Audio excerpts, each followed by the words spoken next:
स्वागत है माथे पे तिलक लगा कर हम पुष्प ये अर्पण करते हैं। हाथ जोड़ कर हम सभी भारत की हम लाज बनेंगे, कल के क्यों मोहताज बनेंगे, कल के क्यों मोहताज बनेंगे।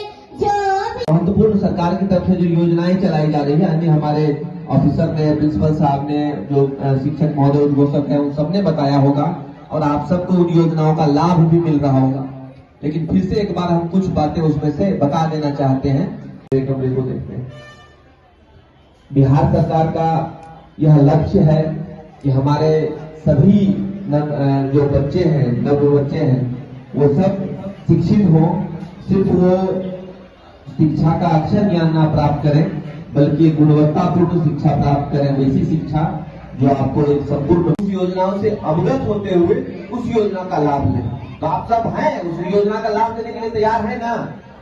लाभ मिल रहा है बच्चों को। बालिका साइकिल प्रोत्साहन इत्यादि योजना का लाभ प्रिंसिपल साहब मिला है ना?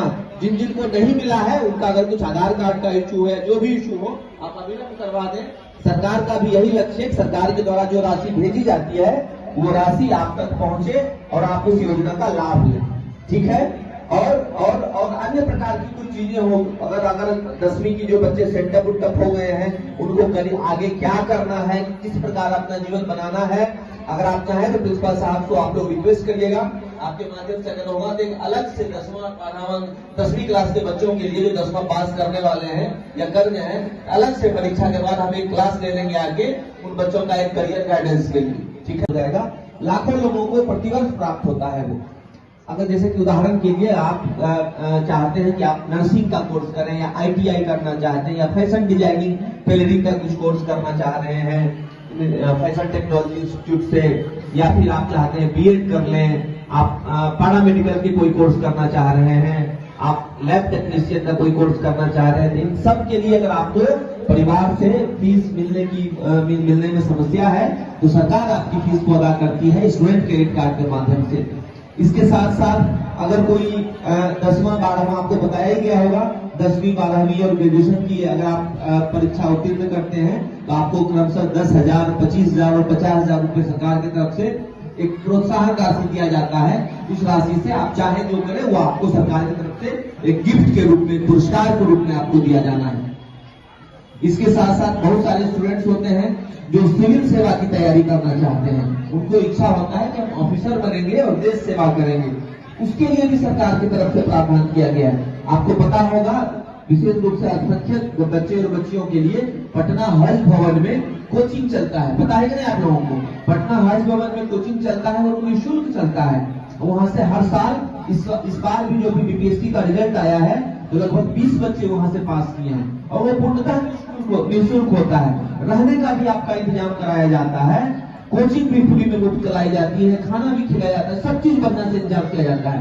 उसके साथ साथ अगर आप प्राथमिक परीक्षा पास कर रहे हैं तो सरकार की तरफ से 50,000 रुपए आपको पुरस्कार के तौर पर दिया जाता है। अगर आप प्राथमिक परीक्षा पास कर गए उसकी तो 50,000 रुपए सरकार आपको पुरस्कार के तौर पर कभी वापस नहीं लेती है। आपको प्रोत्साहन करने के लिए ये आप प्राप्त करिए। तो आप इस प्रकार समझ रहे होंगे कि आपके प्राथमिक स्तर से ही, या फिर हम यूं कहें जन्म से लेने से लेके आपको नौकरी दिलाने तक आपके पग पग पे सरकार आपको हेल्प करती है। होता है ना, आंगनबाड़ी चलता है ना, कोई बच्चा 2 साल 3 साल का हो गया, आंगनबाड़ी आता है, हम लोग उसको प्ले स्कूल, आंगनबाड़ी क्या है? सरकारी प्ले स्कूल है वो बच्चों को खिलाया जाता है, उन्हें खाना खिलाया जाता है, उनकी माँ को भी बहुत तरह की सुविधाएं प्रदान की जाती है। और यहाँ पे आप देख रहे हैं सिविल सेवा परीक्षा पास करने तक का सरकार के लिए क्या क्या वो प्रावधान है। किताब बिहार टेक्स्ट बुक कॉर्पोरेशन का हर जगह उपलब्ध कराया गया है। जिनको नहीं मिला है आप स्पष्ट रूप से बता देंगे, 1 सप्ताह के अंदर प्रिंसिपल साहब किताब आप लोगों को उपलब्ध करवा देंगे। किताब की कमी नहीं है, अगर स्कूल में जो आया होगा अगर वो खत्म हो गया होगा तो जो हम लोग ऑफिसेस है वहां से निकलवा के मंगवा देंगे, किताब आप लोग को दिलवा देंगे। एक जेन्युइन समस्या है कि स्कूल में जगह की कमी है, तो वो तो हम एक्सेप्ट करते हैं जगह की कमी है। ये तो थोड़ा एक बड़ा समस्या है, इसका हम लोग कुछ न कुछ समाधान निकालते हैं, देखते हैं कि बिहार सरकार की अगर कोई बड़ी जमीन आसपास में अगर हो, हम लोग हाई स्कूल को ना होगा तो वहां पे शिफ्ट कर देंगे, यही हो सकता है। ये मिडिल स्कूल अगर इसमें रहे, हाई स्कूल के लिए अलग से जमीन उपलब्ध करवा के वहां पे शिफ्ट करवा देंगे। हम लोग खुलवाते हैं, अगर मिल जाए तो जगह की सही में कमी है, वास्तव में कमी है। अब लेकिन उससे हतोत्साहित नहीं होना होता है। आप देखते हैं कहीं बार गाँव अपने सुदूर क्षेत्र में मिडिल स्कूल को भी बहुत ज्यादा जमीन रहता है।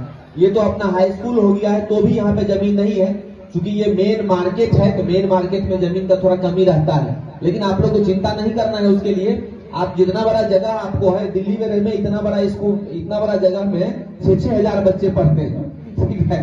तो होता है आपका भी सकरी थोड़ा डेवलप इलाका हो गया है, मार्केट अच्छा मार्केट हो गया है, तो थोड़ा ये चीज का समस्या होगा हम लोग, लेकिन इसका समाधान निकालने की कोशिश करते हैं।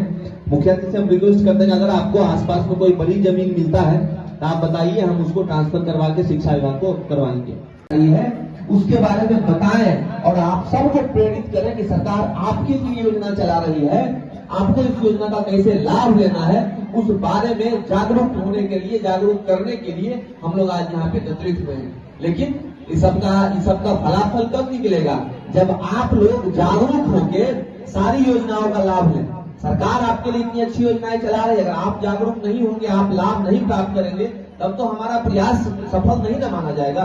तो हम आपसे यही रिक्वेस्ट करते हैं, आप भी हैं, आपके गार्जियन भी पीछे हैं, हम सबसे रिक्वेस्ट करते हैं कि आपके बच्चे बच्चियों के लिए सरकार हर कदम पे घरेलू योजनाओं के माध्यम से आपको लाभ देना चाहती है। आप सब अपने बच्चों के उज्जवल भविष्य के लिए, सारी बच्चियां हैं जिनको की आगे पढ़ाई में समस्या होता है, शादी वगैरह हो जाता है, तो ये चीज तो सरकार के साथ साथ जन जागरूकता से ही आएगा। इतने सारे गार्जियन हैं और सब बैठे हुए हम लोग, इतने समाज के समाज सेवी लोग हैं।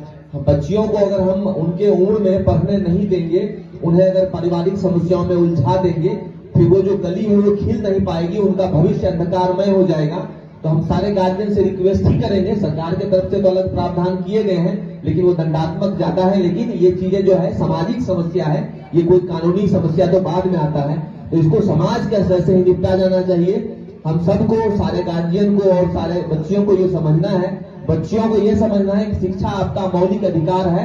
आपको चाहे जो हो जाए, लड़के हो, प्यार से हो, समझा के हो, उस शिक्षा को प्राप्त करना है। और गार्जियन को यह समझना है कि आपकी बच्चियों को जो अधिकार मौलिक रूप से मिला हुआ है उसमें आप उसका सहयोग करेंगे, तो वो चीजें फिर नहीं आएगी। तो ये समस्या थोड़ा सामाजिक टाइप का है, एक हम वही रिक्वेस्ट करते हैं।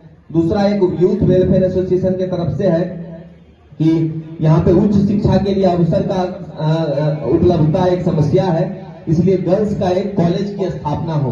तो ये सब हम चाहेंगे कि मुखिया जी आप ना हो तो एक प्रिंसिपल साहब से बैठ के एक तार्किक रूप से आम सभा से ग्राउंड से प्रस्ताव पास करा के दीजिएगा। ये चीजें होने में थोड़ा विलंब लगता है, क्योंकि कहीं पे कॉलेज की स्थापना जो होती है वो सरकार के नीति नियंत्रण संबंधित मामला होता है। तो अगर अपने अनुमंडल क्षेत्र में या कहीं पर भी अगर प्रस्ताव सरकार का आता है कि ये गर्ल्स कॉलेज बनाया जाए, तो हम प्रथम प्राथमिकता सकरी को देंगे, ये हम आपको आश्वासन दिलाते हैं। अगर अपने अनुमंडल क्षेत्र में सरकार की तरफ से गर्ल्स कॉलेज का आता है तो हम प्रथम प्राथमिकता सकरी को देंगे। सकरी भी एक मतलब हम कहेंगे कि थोड़े दिनों में मधुबनी के टक्कर का ये मार्केट हो जाएगा, इतना बड़ा हो गया है। हम कोशिश करेंगे कि हो जाए, बस जमीन एक बार थोड़ा आपको देखना होगा, किसी भी विभाग में अगर या फिर बिहार सरकार की जमीन अगर आपके आसपास में कहीं दिखती है तो आप बताइएगा, हम लोग प्रस्ताव लेके उसको समाहर्ता महोदय के माध्यम से ट्रांसफर करवा के वहां पे कुछ वैसा होगा तो करवाएंगे।